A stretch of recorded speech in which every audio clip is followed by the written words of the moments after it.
Vroči stol, zdaj preden nadaljujemo, bi seveda še enkrat povabil gledalke in gledalce, da sodelujo v naši anketi, kaj menijo o ukrepih, s katerimi namerava vlada napolniti proračun, so primerni, nekateri so primerni, nekateri ne, ali pa da so neprimerni, imajo možnost glasovati oziroma poklicati v studio in postaviti vprašanje našim gostom, ampak če nadaljujemo zdaj v bistvu predvsem z temi zadnjimi dilemami, ki so bile na mizi pred tem pred razpravo o tem programu ukrepov, recimo to je bilo fiskalno pravilo in pa vprašanje referendumov, ali v bistvu bi ti ukrepi morali biti vključeni v tem paketu oziroma v tem, kar bomo pošiljali v Bruselj, po vaši oceni, gospod Masten. Ja, absolutno. Absolutno, zaradi tega, ker jaz sicer se na tisti del, ki se referendumskega dela tiče, ne spoznam nič, ampak sem bil včeraj poučen strani ustavnega pravnika dr. Kavčiča, da enostavno se postavlja s to zadevo, ne zmanjšuje, pač ne povečuje demokratični deficit pri teh omejitvah, ampak se samo zmanjšuje možnost političnega deadlocka. In to je tisti signal, ki ga, gledajte, tudi tisti, ki se razmišljajo, ali bi kupili od našo obveznico ali ne, včasih niso o tem razmišljali, danes je to za njih zelo pomemben kos informacije. Politična stabilnost, vprašanje politična stabilnost. Tako da, če danes vlada napove ukrep, naj si bo to tudi tako sporen davek, da se ve, da bo tudi to narejeno, ne pa da ga bo nekdo zminiral. Tako kot se je dogajalo že prevečkrat doslej in veste, da so se tudi tle začele poglabljanje naših težav s tistimi 3 referendumi pač v času Pahorjeve vlade. Fiskalno pravilo je pa, gledajte, to je najboljša možnost da dodajanja kredibilnosti na tistemu, kar lahko rečemo tudi srednjeročen fiskalni okvir. To enostavno povemo, da bomo spravili naše finance v situacijo, ko se ne bomo potrebovali več po naraščajoči stopnji zadolževati za funkcioniranje te naše države. Oziroma, to je bolj za zaščito naših upnikov, ki nam denar posojajo. Gospod Kovač, kdo je pravzaprav bil kriv zdaj? Ne. To pa je potrebno povedati, da ne. Samo pogledajte, kaj se je dogajalo z to obveznico, ki je bila izdana. Najprej so,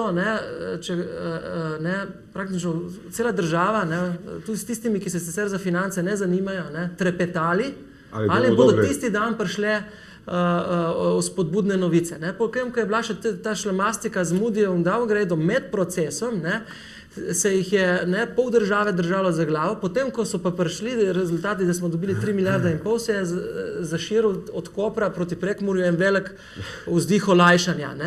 In šele potem smo začeli, kar pomeni, da smo od teh trgov, na katerimi se en teden kasneje že pritožujemo, smo jih pričakovali kot odrešitev. Šele potem začeli razmišljati, da nas to prekleto drago stane.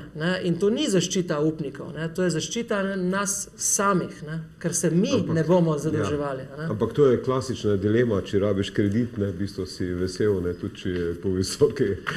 Ja, ampak če si posojilo jemalec v stiski, si potem tisti, ki si v šibkem položaju in si v podrejenem in ti lahko drugi diktirajo pogoje. In tega nočemo.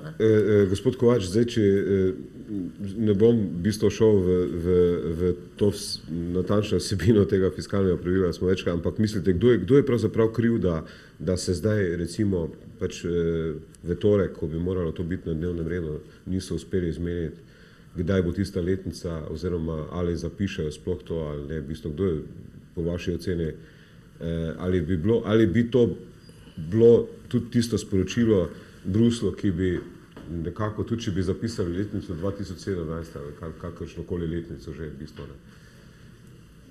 No, jaz moram reči, da glede samega opisa fiskalnega pravila v ustavo nimam nekega mnenja, ki bi bilo niti pozitivno, niti negativno, imam pa z vidika tako imenovanega pravnega normativizma, ki je vezana tudi na institucionalno ekonomijo in institucionalne rešitve, pravzaprav to dilemo, da z vidika pravnega normativizma kakršnekoli letnice ali kakršnekoli natančnejše formulacije v samo ustavo ne sodijo. Vkoliko pridemo do tako imenovanega splošnega načela, ki nekako uravnava, uravnotežitev na daljši rok in tako dalje, potem je to v bistvu normativna postavka, ki recimo neko ustavno dolgoročno določbo preprosto zdrži. Mi se moramo zavedati, da je ustava načeloma za vsakim členom dolgoročni akt, nekaj, kar velja desetletja, stoletja morda, zdaj za majhno državo, mlado, pri 20 letih se to zdi malce morda čudno, ampak Magna Carta Libertatum, recimo, ima svojo kredibilnost in tako dalje, ameriška ustava, za svojo pravzaprav tradicijo in nespremenljivostjo. In to je tisto, kar je seveda tukaj zelo pomembno. Spravi, letnica sama ali pa kakršnakoli preciznejša formulacija bi bila nekaj, kar je po mojem mnenju z institucionalnega vidika in hkrati tudi z normativnega vidika lahko sporno. Zapis tega fiskalnega pravila, glede na to, da smo se seveda tako ali drugače ali zavezovali ali hkrati politično v bistvu preizkusili že marsikaj, pa seveda notri, če bi stal v danem trenutku, ne bi bil problematičen. Veliko bolj pomembno je, kaj pravzaprav pove in na kakšen način se potem sprejema zakon na tej osnovi oziroma sprememba tega zakona. Če je sprememba tega zakona in sam zakon nekaj, kar zopet zahteva 75% dvotretjinsko večino, je to že problem. Zakaj to govorim? Zaradi tega, ker se pa vendarle treba zavedati. V kriznih razmerah je potrebno pravzaprav iti v okvire nekega kriznega menedžmenta. V tistem trenutku mora nekdo prevzeti odgovornost. In je to tekoča vlada, recimo, za neko ekonomsko-politično odločitev. Če bo takrat ta zgodba postala stvar političnih igric in presoj, potem smo mi na temelju, seveda danes morda celo kredibilne rešitve, v katero bi upamo, z vidika normativnih postavk, kvečemo na slabšem, ker bomo takrat pravzaprav si onesposobili možnost za hitrejšo rešitev. Torej, vse je odvisno od tega, ali je ta ustavni zakon, ali je to običajen zakon, ki ga mi lahko seveda spreminjamo, oziroma ali imamo v zakonski rešitvi dovolj fleksibilno in dovolj zavezujočo rešitev. Lahko bi že danes, da smo se razumeli, na temelju sedanje zakonodaje in na temelju sedanje ustave zahtevali ustavno odgovornost od te ali te vlade v času recimo 4-letne krize in 3 menjav vlad, ki smo jih seveda tako ali drugače v tem času doživeli. To danes ni sporno. Bolj je sporno to, ali se te politične odgovornosti zavedamo ali ne. In z tega vidika se meni zdi recimo neko pretiravanje v smislu z letnicami ali pa prevelike pravzaprav normativne zavezanosti v sami ustavi. Nimam problemov, da gre fiskalno pravilo v ustavo, vendar v dovolj splošni formulaciji in z dovolj zavezujočo v bistvu kasnejše zakonsko regulativo, zato da to, kar recimo je poudarila tudi takrat strokovna komisija, ustavna, recimo, mislim, da si ti sodeloval, da pravzaprav znotraj tega dobimo vendarle še nek dodaten način odgovornosti za to ravnanje. Na podlagi tega, da smo do zdaj to tudi že z dosedanjimi rešitvami imeli. Če nam to zagotavlja potem in na podlagi tudi, da tako rečem, pričakovanj, je torej možno najti pravzaprav tudi ta politični kompromis. Kot vidite, je tudi danes to pravzaprav rezultat političnih iger. Politični razred se torej ponovno ne more dogovoriti in s tem pravzaprav ponovno kaže neko določeno politično nezrelost. Bolj bi rekel navznoter, kazni bodo prihajale pa seveda tako drugače od zunaj. Mislim, da imamo eno vprašanje še, takoj bomo nadaljevali. Izvolite, dobro večer. Dobro večer. Ja, izvolite. Dobro večer, gospod Vodušek, če dovolite vas prvo pohvalim, imate eno zelo tako konkretno sredinsko oddajo, ki jo tudi tako vodite. Gospode v studiu tudi, gospod Kovač me je pred 30 leti učil politično ekonomijo, vprašanje pa v bistvu čisto preprosto. V javnih službah, kjer tudi jaz delam, pa imamo eni zelo visoke dohodke, to je čista resnica, pridemo do tega, da ko se bo teh davkov še nabralo, Preprosto, če imaš čez 10.000 evrov bruto plače, če se še plača bruto 2, na koncu dobiš približno 30-35% neto iztržka ven. To se pravi, to je zelo drag sistem kot tak, ampak vse to je jasno, jaz bi imel še večjo plačo, pa vsi bi imeli, sam opazili smo vsaj tisti, ne vem, mogoče res lažje, ki imamo malo više dohodke, da pa nekje v ekonomiji ne laufa, da bi se ta denar zaslužil, da bi ga lahko se v zdravstvu, kulturi in tako naprej porabil. In mene zanima v teh zadnjih nekaj letih, kar je kriza, nisem niti enkrat slišal nekoga, da bi v vladi, v politiki povedal konkretno 3 stvari, s katerimi bi pa lahko, pustimo zdaj, zmanjšati plače, zmanjšati uslužbence, to je vse lahko, ampak da bi se začel pa nekje pojavil na obzorju en zakon, ali mislim, verjetno ne zakon, sistem, kako priti do tega, da se bo sprostilo gospodarstvo, pa ne reči, ja bomo banke sanirali, pa bojo potem imeli spet kredite, ne to, preprosto neko novo stvar, kako bo prišlo do tega, da bo lahko ena fabrika, ki ima danes 1000 ljudi, imela verjetno zaposlenih čez 5 let 1500, pa ki dela danes dodane vrednosti, ne vem, 5% je bo delala 7 ali pa 20 namesto 15. Kje je tu kaj takega? Jaz nobenega ekonomista nisem slišal. Vsi ukrepi, vsi so bili do zdaj naštelani na zgodbo, dajmo zdaj zmanjšati javno porabo, ali bomo plače znižali, ali ljudje znižali, no zdaj še bomo te davke zvišali, ker bojo še malo stavili vse to skupaj. Kje je kakšen realen predlog? Vsak od njih bi lahko nekaj povedal. Gospod Gaspar je bil dolgo v teh zgodbah, gospod Masten zelo pametno govori, gospoda Kovača pa pravi, da bo zelo en tak odgovor. 3 stvari, če vsak lahko pove, pa ne rabi nič govoriti po pol ure. A ima kakšno idejo, kaj narediti, da bo moj sosed, ne vem, ki je avtomehanik, prišel lažje do zgodbe, če ima idejo, da bo zaposloval ljudi, pa dal ljudem čim večje plače. Hvala lepa. Hvala lepa.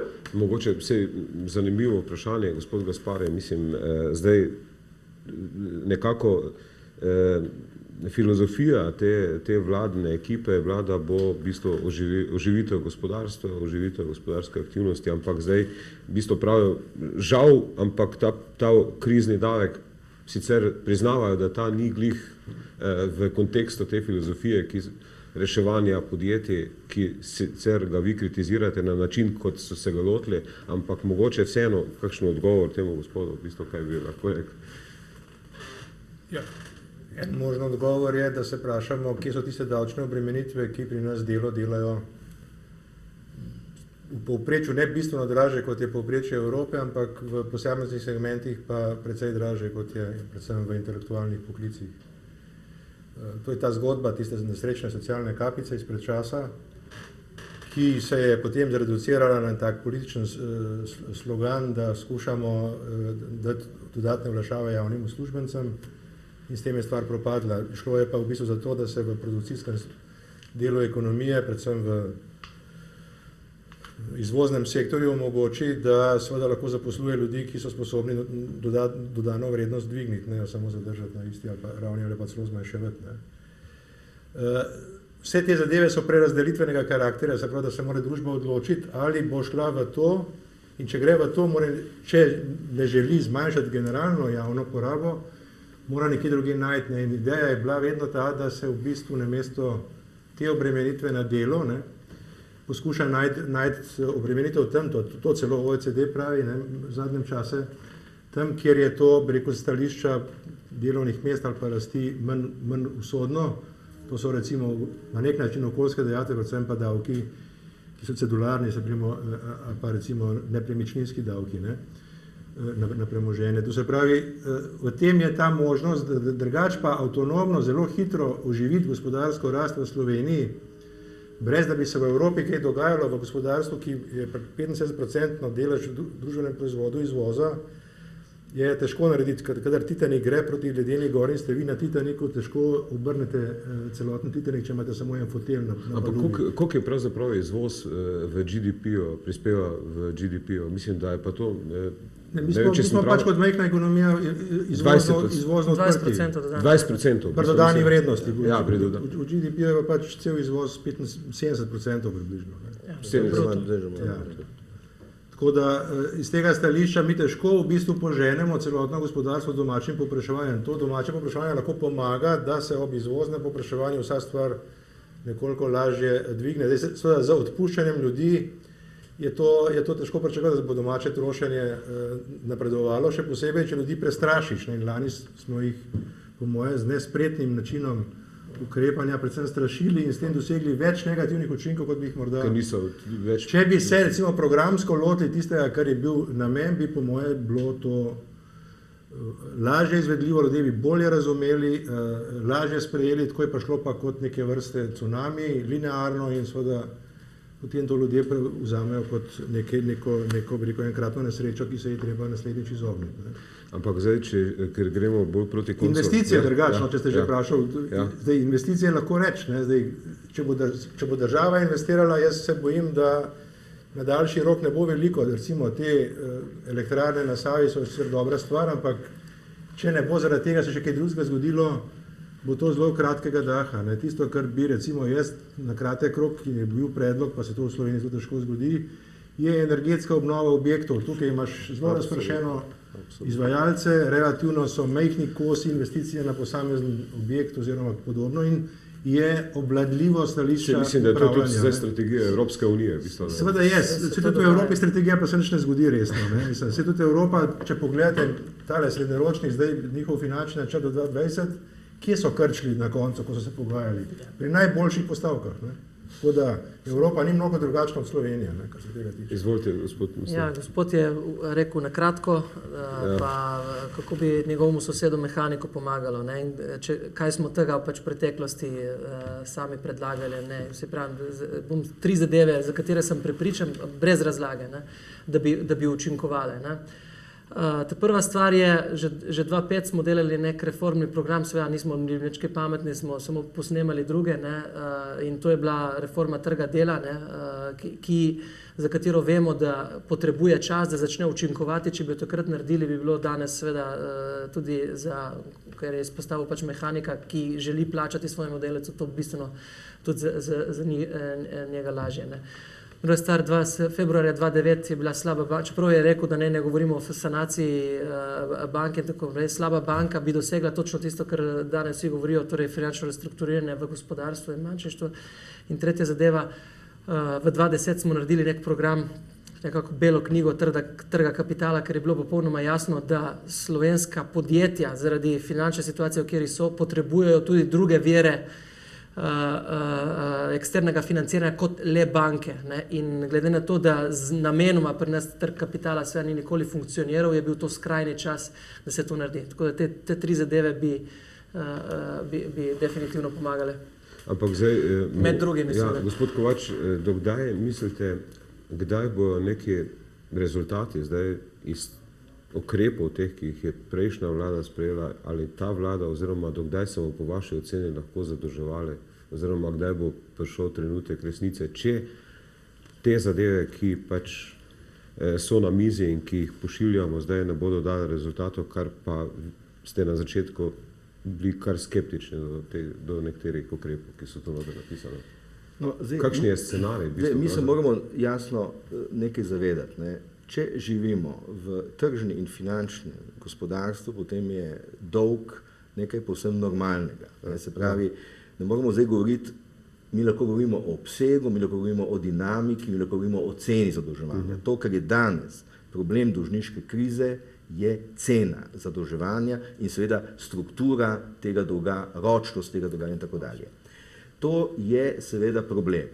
In zdaj, ta problem je lahko normalno v nekem širšem kontekstu, seveda, predvsem tudi evropski problem, kajti mi smo v veliki meri, seveda, sej z vidika bančnega sistema in evra, seveda v nekem skupnem paketu in ECB seveda ne deluje kot klasična centralna banka in Evropska unija ne delujejo seveda kot neke združene države, pomeni, da nam v bistvu neki temeljni mehanizmi, tako monetarne kot fiskalne politike, nek makrookvir ne deluje, znotraj tega so seveda države v najrazličnejših pozicijah in če ne vodijo dovolj fleksibilne in prilagoditvenih politik, kot je recimo Slovenija primer, kot tega pozor nismo počeli, potem smo v težavah. Tisto, kar je zdaj seveda za Slovenijo po mojem mnenju problem, in to je to, kar so tudi moji predgovorniki seveda že tudi omenili, ne, je to, da mi pravzaprav se ničesar na nek način ne lotimo, nobene odločitve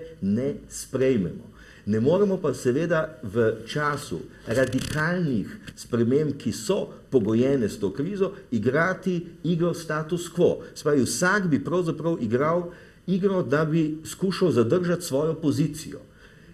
Ta ekonomija zahteva določeno prerazdelitev in realokacijo, zahteva neko odločitev in neko odgovornost. Tako vlade, tako seveda lastnikov, lahko bi rekel celotne deležniške ekipe. Ne? Naša težava je v bistvu v tem hipu težava vodenja in to na vseh ravneh. Od podjetij do seveda, tako bi rekel, regionalne oziroma državne politike. Ne? In znotraj tega pravzaprav je izjemno težko videti, zato imamo mi tradicionalno probleme recimo s korporativnim upravljanjem. Mi se tega problema nikakor ne znamo in očitno ne želimo lotiti. Pa je seveda problem, jaz pravim, ni problem, seveda privatizacija nam v določeni meri razrešuje ta problem, ampak ga v končni inštanci ne reši, zato ker mi te države ne moremo prodati. Ne? Se pravi, vedno bomo morali z njo tako ali drugače upravljati. Ne? In tako dalje, in tako dalje. Tako da meni se zdi, da je glavna stvar, ne, ki se nam na nek način kot bumerang vedno znova in znova vrača, je ta, in to je tudi v povezavi dejansko z lanskoletnim pristopom, ne, vezava fiskalne konsolidacije in tudi vezava pravzaprav tako imenovane racionalizacije na izdatkovni strani. Se popolnoma strinjam, ne, imamo celo kopico družbenih podsistemov, ne, ki so v bistvu v svoji razvoju postali notranje neracionalni.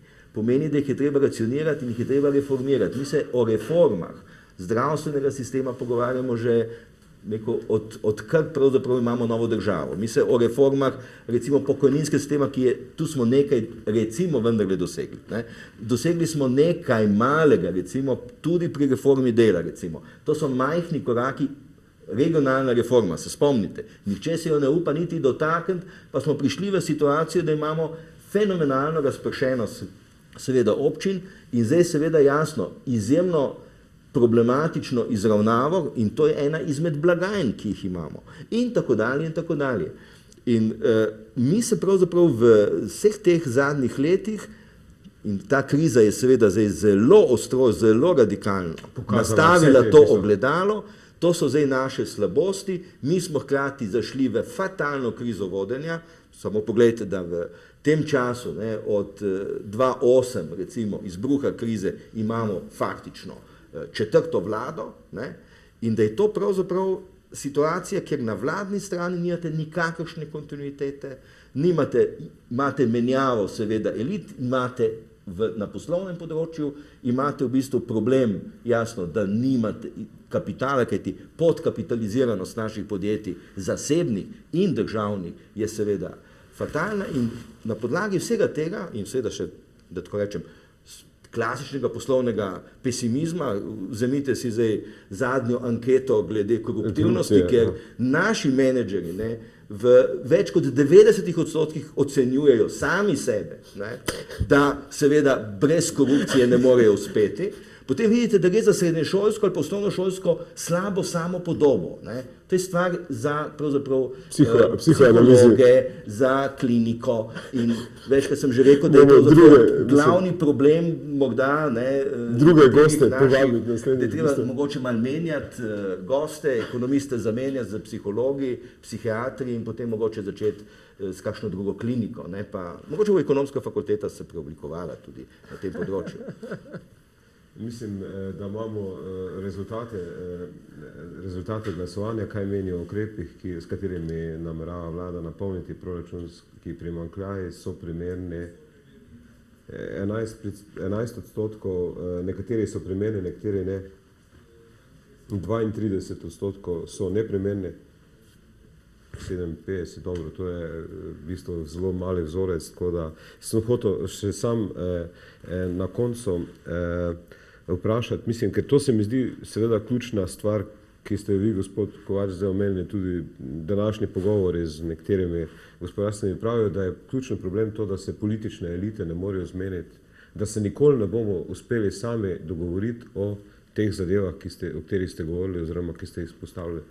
In potem na koncu gospod Gaspari, bo potem nekdo drug povedal, ali je to edina rešitev, potem trojka za Slovenijo, ali kako v bistvu, če se sami ne bomo uspeli v teh zadevah nekega konsenza znotraj države doseči in med političnimi elitama ali pa... Edina prav gotovo ni, lahko je pa zadnja. Ne?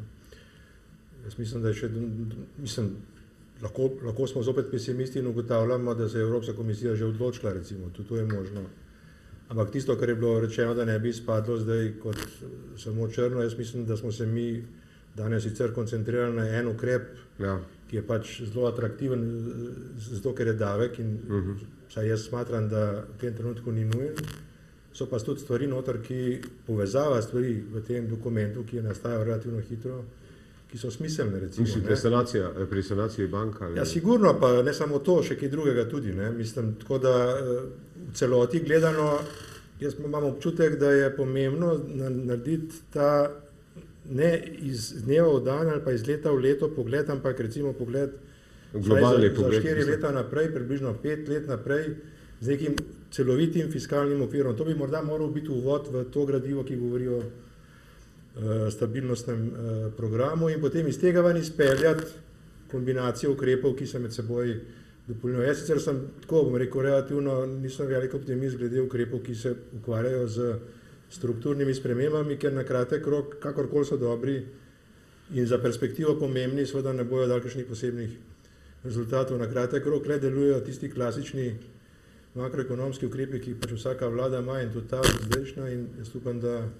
bodo vsaj večino teh ukrepov, ki so jih tukaj napovedali, kombinacijo, tudi skupaj z premoženjskim delom, ki je tudi tam naveden, da bodo to izvajali v praksi, da se ne bo zgodilo, da bo to zopet ostalo na papirju, kot je ostalo v nekaterih prejšnjih vladah, v skoraj vseh prejšnjih vladah. Da končam, mi smo imeli recimo izhodno strategijo leta 2010, ki je pisala tudi tako običajne stvari, kot so jih pisali kolegi že kakšno leto predtem, še na kakšnem drugem področju, pa se zopet zaradi tega, kar je bilo rečeno, ne, da se elite ne morejo zmeniti, se ni zgodilo nič. Ne. Mogoče še gospod Masten zaključen misel, ali je predvsem na to dilemo, ali lahko v bistvu te politične elite dosežejo dogovor, da bojo vse kot gospod Gaspari s kombinacijo tega programa in nekaterih zadev, ki so bile že začete prej, v bistvu se izognile pravzaprav pomoči, v bistvu, ne, oziroma trojki, no, da nam bojo pač drugi določali, kaj bomo. Kakšna je vaša ocena? Ja, gledajte, problem politične elite, ne, imajo resen pač intern problem. Ne, vemo, da ta se je sprožil januarja, ne, in to pač postavi tudi... In ta je bil tudi pomemben za finančne trge, v bistvu, ne, bolj kot te posamični ukrepi, mislim, se mi zdi, no, v bistvu, ne, mislim, nestabilnost, politična nestabilnost. Politična nestabilnost, ki je povzročila tudi seveda nestabilnost na področju makroekonomske politike, samo to gre z roko v roki, ne, še vedno finančni trgi ne gledajo samo kdo vodi vlado, ampak tudi kjer ukrepe napoveduje in potem tudi poskuša izvajati, ne. No, in to je... Dejstvo je, gledajte, ker je en kup ukrepov, ki so tukaj, ne, ali predlagani, ali pa, ne vem, drugi mislimo, da bi morali biti predlagani. Velika večina jih je neprijetnih in jih je kot take treba seveda elektoratu prodati, ne, in tukaj pač ne bi smelo biti dvoma, ne, v legitimnost pač teh elit, ki to državo vodijo. Ne. In tlele, nažalost, ne, jaz mislim, da imamo zelo slabe temelje, da bi lahko govorili o nekih dolgoročnejših, srednjeročnejših okvirih, ki bi zadeve lahko pač uredili. Ne nazadnje, ne, mi se zavedamo, da imamo možnost, ne, če so 4 problemi, da bomo v enem letu lahko ali pa v bližnji prihodnosti tudi o 5 govorili vladi. Ne. In zdaj, kaj pa trojka, ne, ki ste jo omenili, ne. Zdaj, to je vprašanje je, ne, ali je več to sploh več naša izbira, ne, ali je to zdaj nekaj, na kar lahko sami vplivamo, ne. Jaz imam občutek, ne, da mi smo del enega kluba, ene soseske, ne, držav, ki želi imeti zadeve urejene v tem času, zaradi tega, ker je evropsko okrevanje kljub euforiji na finančnih trgih izjemno krhko in večina jih noče, da se ta krhkost seveda ogrozi z podobnimi epizodami, naprimer, ko je bil en Ciper. Ciper je država, ki je zaprosila pomoč, potem pa 1 leto mencala, da bi svoje težave resno reševala. In smo pač v situaciji, ko bodo se drugi odločajo o tem, ali nam bodo pač dopustili, da se sami spravimo v red in nehamo tvegano obnašati, ali pač nas bodo prijeli za ušesa, če se karikiram. In dvomim, da ima vlada več na to vpliv. Dobro. Mislim, zanimivo je tu, če zaključim s tem, danes je ravno bila polemika, ki jo je sprožil nek madžarski poslanec na račun Slovenije, ampak zdaj verjamemo, da bo nadaljnje ukrepanje Bruslja proti Sloveniji, kot je dejal Barroso, odvisno od tega, kako prepričljiva, oziroma Olli Rehn, se upravičujem, kako prepričljiva in konkretna in verodostojna bosta programa reform in stabilnosti. Jaz bi na tej točki zaključil, se seveda zahvaljujem za to izčrpno analizo, koliko je pač možno v tem trenutku dati, glede na to, da vsi parametri niso še znani. Se vam zahvaljujem za sodelovanje v nocojšnji oddaji, vam spoštovane gledalke in spoštovane gledalci, pa hvala za pozornost in lahko noč.